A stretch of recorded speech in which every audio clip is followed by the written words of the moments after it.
Chris, maybe just share on, why is it important that a club, coaches, and families all focus on that process more so than, than getting stuck in those transitions or outcomes?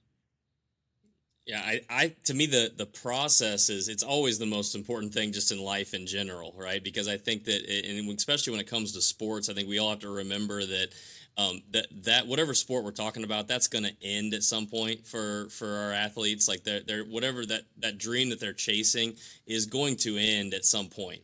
And so what's really important is once that's all over, what are we left with? What are we looking back on? What are we remembering?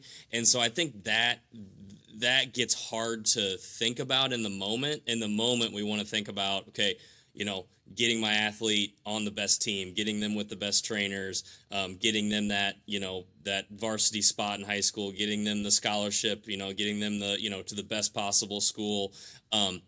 And so I think that when we think about like all those little individual goals and that's all we're shooting for, then whenever it ends, that we can be not left with very much. We can be not left with very much. And I'll kind of go back to an example you use, Brett, of like, when we hear families talk about like their experience, families that feel like they've had a good experience in sports, they don't tend to talk about, oh yeah, my son or daughter, they were an all-state third baseman and they got this scholarship to this place, and they don't talk about that stuff. They talk about, it's been so cool to be invited to the weddings of the families and the players that they used to play with, and their coach that coached them for 2 or 3 years still checks up on them, and we have a relationship with them, and they get to come back to the place that they've used to train at and train other athletes, and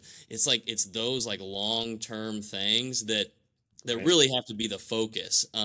If the focus is just on, I got to get on the best team, or I got to work with the best trainer, or I got to get the highest level scholarship I can, like that stuff is that's a tough way to live. It's a tough way to live. It's a tough way to make decisions. And that's going to be a bumpy road. It's going to be a bumpy road. But if the process can be focused on and enjoy the ride, as we say, then man, what a better experience at the end of the day.